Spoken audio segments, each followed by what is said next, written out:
Hi friends, ഇന്ന് എൻ്റെ ലൈഫിൽ കുറച്ച് ടെൻഷനൊക്കെയുള്ള ദിവസമായിരുന്നു.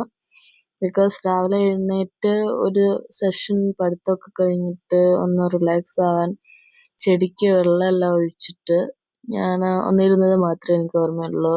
പിന്നീട് എനിക്ക് വയറുവേദന ഇന്നലത്തത് ഭയങ്കര കഠിനമായിരുന്നു. എന്താണെന്നറിയില്ല. പിന്നീട് ഞാൻ റെസ്റ്റൊക്കെ എടുത്തൊന്നും കഴിക്കാനും പറ്റിയില്ല. ഞാൻ വൈകിട്ടാണ് ഒന്ന് തല പൊക്കുന്നത്. ഓടിച്ചെന്ന് കുളിച്ച് കഴിഞ്ഞിട്ട് അത് കഴിഞ്ഞിട്ടാണ് ഞാൻ ഫുഡ് കഴിക്കണത്. ഫുഡ് കഴിച്ച് കഴിഞ്ഞ് പിന്നെ അമ്മയായിട്ട് കുറച്ച് തർക്കമൊക്കെ നടന്നു. കാരണം അമ്മ പറഞ്ഞത് ഞാൻ മുട്ട കഴിച്ചിട്ടാണ് എനിക്ക് വയറിന് പ്രശ്നം വന്നത്, അതുകൊണ്ട് ഇനി മുട്ട വാങ്ങിച്ച് തരത്തില്ല, 63 രൂപ ഒരു ദിവസം മുടക്കണം, ജോലി ചെയ്തിട്ട് വാ എന്നിട്ടേ മുട്ട വാങ്ങിച്ച് തരത്തുള്ളൂ എന്നൊക്കെ പറഞ്ഞു. സോ മുട്ടയുടെ കാര്യത്തിലൊരു തീരുമാനമായി. നാളെ കാണാം. ബൈ.